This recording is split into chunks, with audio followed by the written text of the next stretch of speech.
నమస్కారం సుధీర్ సార్. నమస్కారం అండి.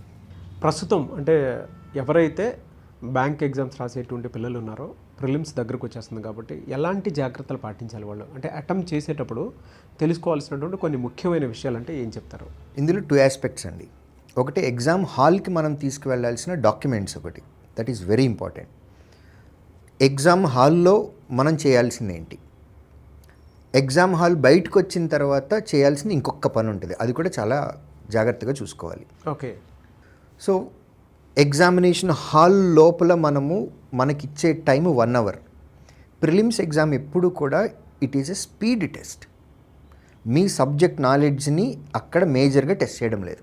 మీకు ఎంత స్పీడ్గా మీరు క్వశ్చన్స్ని చేస్తున్నారు అంటే, సబ్జెక్ట్ నాలెడ్జ్ ఉంటేనే కదా స్పీడ్గా వచ్చేది ఆన్సర్ అని అంటారు మీరు. బట్ నేననే స్పీడ్ ఏంటి అని అంటే డెసిషన్ మేకింగ్. ఇప్పుడు ఒక క్వశ్చన్ ఉంది, ఆ క్వశ్చన్ చేయాలా వద్దా అనేది సగం క్వశ్చన్ చదివిన తర్వాత ఇది నాకు వచ్చేది కాదు అని స్కిప్ చేసి నెక్స్ట్ క్వశ్చన్కి వెళ్ళటం, లేదా క్వశ్చన్ మొత్తం చదివి సాల్వ్ చేసి నాకు రావట్లేదు అని అప్పుడు తెలుసుకొని రెండో క్వశ్చన్కి వెళ్ళటం, రెండింటికి చాలా తేడా ఉంది. ఓకే. సో ఆ డెసిషన్ మేకింగ్ అనేది, ఆ స్పీడ్ అనేది మీ మైండ్ యాక్సెప్ట్ చేయాలి. అది అక్కడ టెస్ట్ చేస్తున్నారు. 100 క్వశ్చన్స్ ఉంటాయండి ప్రిలిమ్స్ ఎగ్జామ్లో. 100 అవుట్ ఆఫ్ 100 వస్తేనే ప్రిలిమ్స్ క్లియర్ అయినట్లా కాదు కదా. సో మనం అక్కడ కొన్ని క్వశ్చన్లు వదిలిపెట్టినా సరే మనం ఎగ్జామ్ క్లియర్ అవుతున్నాము అనే ఇండికేషన్ మనకి క్లియర్గా తెలుసు. కాబట్టి మనం ఆ 1 అవర్ టైంలో ఒక్క సెకండ్ కూడా వేస్ట్ కాకుండా మన బెస్ట్ ఇచ్చి హాల్లోంచి బయటకు రావాలి. Rule number 1. ఇవన్నీ సెక్షనల్గా వస్తాయండి. ఫస్ట్ ఏ సెక్షన్ ఓపెన్ అవుతుంది అనేది ఫస్ట్ స్లాట్ జరిగినప్పుడు మాత్రమే మనకు తెలుస్తుంది. ఫస్ట్ రీజనింగ్ సెక్షనల్ టైం ఉందండి. ప్రతి సెక్షన్కి 20 మినిట్స్ టైం. మీరు ఎంత గొప్పవారైనా సరే ఆ 20 నిమిషాల్లో మీరు ఎన్ని క్వశ్చన్స్కి కరెక్ట్ ఆన్సర్లు పెట్టారో అదే డిసైడ్ చేస్తుంది మన ఫేట్ని. కాబట్టి 20 మినిట్స్లో ఆ సెక్షన్లో ఉన్న క్వశ్చన్స్ని మనం ఎంత బాగా చేస్తున్నాం అనేది important. Rule number 1 question 1 attempt. Thumb rule you have to follow. Question చేశారు, ఆన్సర్ వచ్చిందా, ఓకే. ఆన్సర్ రాలేదా, వదిలేసి నెక్స్ట్ క్వశ్చన్కి వెళ్ళాలి. క్వశ్చన్ టూ లెందీగా ఉంది, చదవటానికే ఎక్కువ టైం పడుతుంది అనేది కంటికి కనపడుతుంది.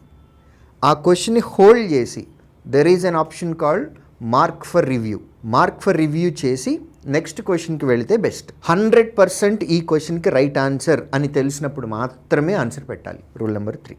గెస్ చేసి 90% ఇది ఆన్సర్ అవ్వచ్చు అని మాత్రం ఆప్షన్స్ని పెట్టద్దు.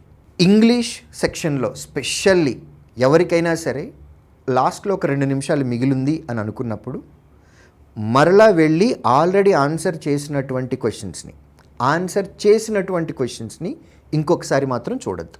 ఎందుకంటే స్టూడెంట్స్కి తెలుసు, ఇంగ్లీష్లో కానీ కరెంట్ అఫైర్స్లో కానీ ఒక క్వశ్చన్కి ఆన్సర్ పెట్టిన తర్వాత కొంచెం సేపటి తర్వాత మళ్ళీ అదే క్వశ్చన్ చదివితే ఆన్సర్లు మారిపోతాయి. కాబట్టి ఈ తప్పు మాత్రం దయచేసి చేయొద్దు.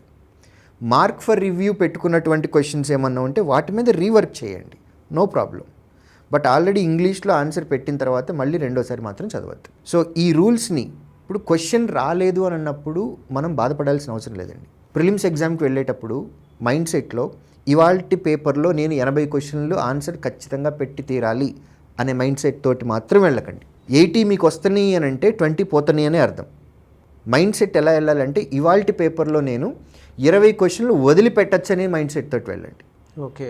ఆ 20లో 5 రీజనింగ్ అవ్వచ్చు, మేబీ ఒక 8 క్వశ్చన్స్ క్వాంట్లో అవ్వచ్చు, ఒక 7 క్వశ్చన్స్ ఇంగ్లీష్లో అవ్వచ్చు. ఏదో ఒక నెంబర్ పర్సన్స్ని బట్టి డిపెండ్ అయి ఉంటుంది. సో రీజనింగ్లో నేను 5 వదిలిపెట్టేసేయచ్చు అనే మైండ్ సెట్ నాకుంది.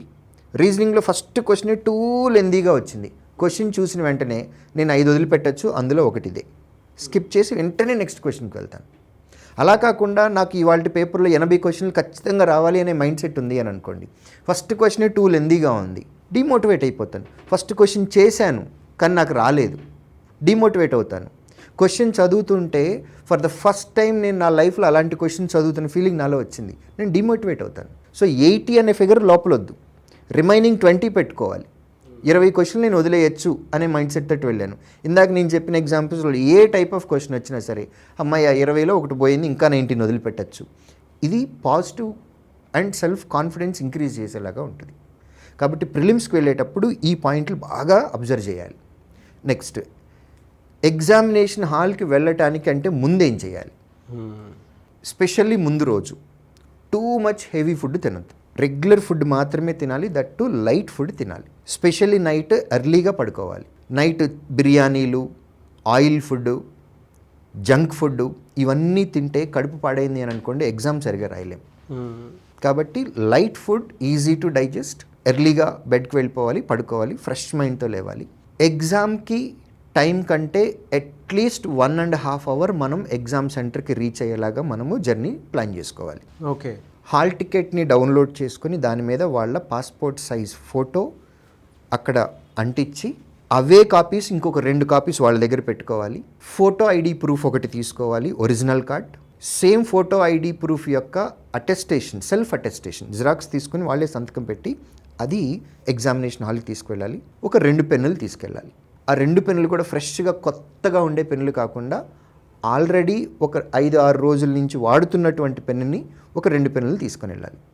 కొత్త పెన్ను అయితే సన్నగా రాస్తుందండి, సౌండ్ వస్తూ ఉంటుంది. అది చేతికి అలవాటు పట్టడానికి కూడా కొంచెం ఈజీగా ఉంటుంది, టైం పడుతుంది. అలాంటి ప్రాబ్లమ్స్ ఫేస్ చేయొద్దు. ముందు నుంచే వాడుతున్నటువంటి పెన్నులు ఒక 2 తీసుకుని వెళ్ళండి. ఎగ్జామ్ హాల్కి వెళ్ళిన తర్వాత మీ హాల్ టికెట్ మీద ఇన్విజిలేటర్ స్టాంప్ వేసి సైన్ పెడతారు. ఆ కాపీ బయటకు వచ్చిన తర్వాత మీ దగ్గర చాలా జాగ్రత్తగా పెట్టుకోవాలి. ఎందుకంటే నెక్స్ట్ మెయిన్స్కి వెళ్ళినప్పుడు అడుగుతారు అది. ఆ కాపీ లేదు అని అనుకుంటే మళ్ళీ ఎఫ్ఐఆర్ క్రియేట్ చేసి పోయిందని చాలా ప్రాబ్లమ్స్ ఉంటాయి. కాబట్టి ఇవన్నీ దృష్టిలో పెట్టుకొని ఎగ్జామినేషన్కి ఎంత బాగా ప్రిపేర్ అయ్యామనేది, చిన్న చిన్న తప్పులు, ఎగ్జామ్ హాల్కి వెళ్ళే ముందు చేసే తప్పులు లేదా ఎగ్జామ్ హాల్లో మనం చేసే చిన్న చిన్న తప్పుల వల్ల మొత్తం అంతా కొలాప్స్ అవుతుంది. స్పెషల్లీ ఎగ్జామ్ హాల్లో కూర్చున్నప్పుడు స్టూడెంట్ ఎవ్వరూ కూడా వేరే స్టూడెంట్స్ వైపు చూడటం కానీ ఫ్రీక్వెంట్గా, లేదా వాళ్ళతోటి మాట్లాడటం కానీ ఇటువంటి ఏవీ చేయకూడదు. ఓన్లీ వాళ్ళ స్క్రీన్, నెక్స్ట్ వాళ్ళ డెస్క్, అంతవరకు మాత్రమే వాళ్ళ ఐ కాంటాక్ట్ మెయింటైన్ చేయాలి. పక్క స్టూడెంట్స్ని చూస్తున్నా లేదా వాళ్ళతో మాట్లాడటానికి ట్రై చేసినా ఇలాంటివి రిపీటెడ్గా అయినాయి అని అంటే సీసీ కెమెరా సర్వేలెన్స్ ఉంది. క్యాండిడేట్స్ డిస్క్వాలిఫై చేసేసి, డిస్క్వాలిఫై చేయటమే కాకుండా మాల్ ప్రాక్టీస్ చేస్తున్నారనే నెపం మన మీద వేసి ఒక 3 years కానీ 5 years కానీ మనల్ని ఎగ్జామ్ రాయనివ్వకుండా చేసే అవకాశాలు ఉన్నాయి. ఇవి జరుగుతున్నాయి ఆల్రెడీ. కాబట్టి ఎగ్జామ్ హాల్లో మనం చేసే చిన్న చిన్న తప్పులు కూడా కెరీర్ మీద చాలా ఎఫెక్ట్ చూపిస్తాయి. చదువు ఒక్కటే ఇంపార్టెంట్ కదండి, దాంతోపాటు చుట్టుపక్కల మనం తీసుకోవాల్సిన జాగ్రత్తలు కూడా ఉన్నాయి ఇందులో. అవును, నాకు తెలిసి ఏ పేరెంట్ కూడా ఇంత జాగ్రత్తలు, అంటే వాళ్ళ పిల్లల కింద బాగా చెప్తారో లేదు తెలియదు, కానీ మీరు చెప్పేటప్పుడు అదేదో కూర్చొని నేను ఎగ్జామ్ రాయడానికి వెళ్ళేటప్పుడు ఏ జాగ్రత్తలు పాటించాలనేది చాలా డీటెయిల్గా చెప్పినట్టుందండి.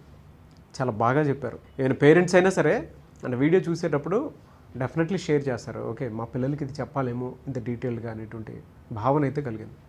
థ్యాంక్ యూ అండి. Thank you so much sir. Thank you.